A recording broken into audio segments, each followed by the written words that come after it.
तारीख को फिर एक बार चुनाव है, उपचुनाव। ये सीट आपने उसी दिन तय हो गया था जब 4 तारीख को उदामा जी यहाँ से सांसद बने और मोदी जी के घमंडी मन को आपने 10 साल बाद वापस घर भेज दिया। उसी दिन ये तय हो गया था कि तरारी में उपचुनाव होने वाला है और 13 को उपचुनाव है।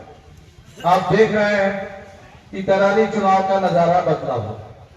आप 2020 के चुनाव को याद करिए। उस समय भारतीय जनता पार्टी मैदान में थी और उस समय भारतीय जनता पार्टी का कहना था कि हम अपराधियों के साथ साठगांठ नहीं करेंगे। ये आपके जो पुराने सांसद थे वो पूरा गिनाते थे कि कितने बड़े अपराधी हैं। और आज जब यहां से माले की जीत हुई है, जब मोदी जी का बहुमत जनता ने छीन लिया दिल्ली में, किसी तरह नीतीश जी के समर्थन से, चंद्रबाबू नायडू के समर्थन से उनकी सरकार चल रही है, तो वही भारतीय जनता पार्टी है जो फिर एक बार साफ साफ अपराधियों के साथ साठगांठ करके अपराधी ताकत के बल पर आप पूरे तरारी से लेकर के पूरे बिहार पर कब्जा करना चाहते हैं। अब इसी दौर में जब हम लोग नीतीश जी को याद दिला रहे हैं कि आपने जो गरीबों से वादा किया उसको पूरा करो। 2-2 लाख रुपया देने की बात थी 95 लाख परिवार को जिनका महीने में कमाई 6,000 से कम है। अभी तक 1 लाख परिवार हक दो वादा निभाओ आंदोलन चला रहे हैं। जब हम पदयात्रा निकाल रहे हैं बदलो बिहार न्याय यात्रा, ताकि बिहार विधानसभा में जो 65% आरक्षण का प्रस्ताव पारित हुआ बिहार के दलित पिछड़ों के लिए, आदिवासियों के लिए, और हाईकोर्ट ने रोक लगाई और नीतीश जी और मोदी जी दोनों कह रहे हैं कि हम क्या कर सकते हैं कि हाईकोर्ट ने रोक लगा दी। झूठ बोल रहे हैं। इस देश में 69% आरक्षण लागू है तमिलनाडु में और कोई कोर्ट कुछ नहीं बोलता क्योंकि उस आरक्षण को संविधान के 9वीं अनुसूची में डाला गया। तो जब हम कह रहे हैं नीतीश जी से याद दिला रहे हैं कि भाई ये जो आपने तय किया था उसको डालो, संसद में भी पारित कराओ। ये जो बिहार का 65% आरक्षण विधानसभा से पारित हुआ, संसद में पारित करके उसको बाबा साहब अम्बेडकर के संविधान के 9वीं अनुसूची में डाल दो। तो उस समय कुछ नहीं करते हैं, लेकिन इस समय अपना एजेंडा लेकर के आए। भूमि सर्वे, स्मार्ट मीटर। भूमि सर्वे का मतलब हमने नवादा में देख लिया। नवादा में 15 एकड़ जमीन पर 80 घर दलित 60 साल से बसे हुए हैं और उन घरों को आग में आग की हवा लेकर वहां से किसी तरह जान बचा करके लोग भागे। अगर सोए हुए स्थिति में अगर लोग होते तो कितना बड़ा जनसंहार हो गया रहता नवादा में। और ये सब कुछ गरीबों को जमीन से बेदखल करने के लिए। ये स्मार्ट मीटर, हमारे साथी संदीप सौरभ जी ने विधानसभा में मांग उठाई कि भाई बिहार में इतनी गरीबी है तो बिहार के गरीबों को भी दिल्ली की तरह, पंजाब की तरह 200 यूनिट बिजली फ्री में मिलनी चाहिए। और नीतीश जी ने उल्टा काम किया, फ्री में बिजली देने के बजाय स्मार्ट मीटर ठोक दिया।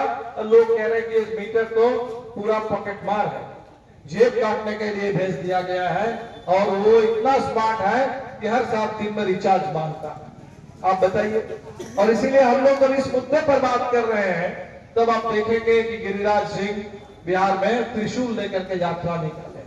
बच्चे स्कूल की बात कर रहे हैं और भाजपा के नेता त्रिशूल की बात कर रहे हैं। अपराधियों को आगे करके चुनाव में आ रहे हैं और इसीलिए तरारी के सामने ये बिल्कुल फिर एक बार आपको चुनना है।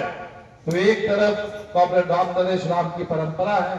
जब तरारी विधानसभा नहीं बनी थी, सहार था, लगातार 95 से 2010 तक राम नरेश जी आपके बीच में थे, आपके विधायक के रूप में।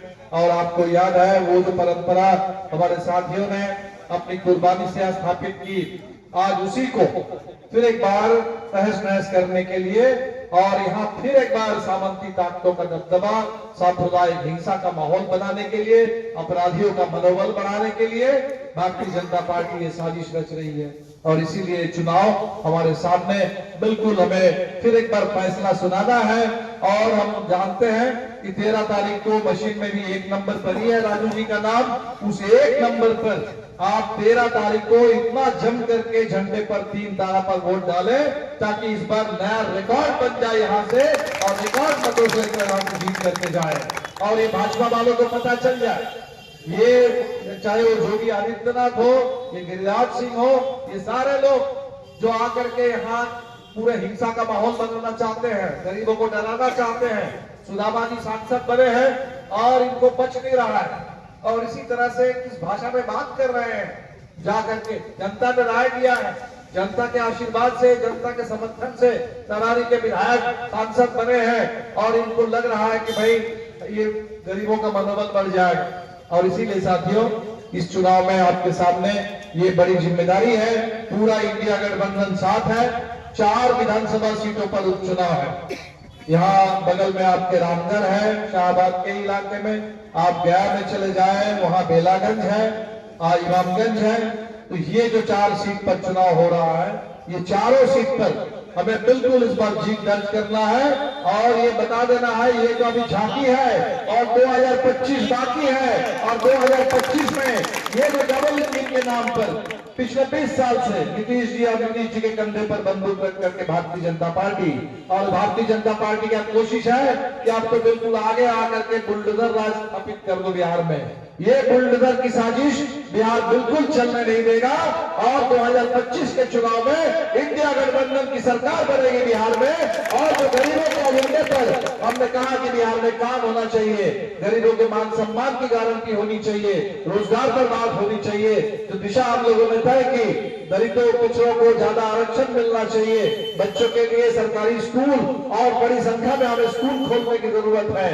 इस रास्ते पर बिहार को ले जाने के लिए बाबा साहब अम्बेडकर के संविधान, उस संविधान के रास्ते पर बदलाव की दिशा में, इंसाफ की दिशा में बिहार को आगे बढ़ाने के लिए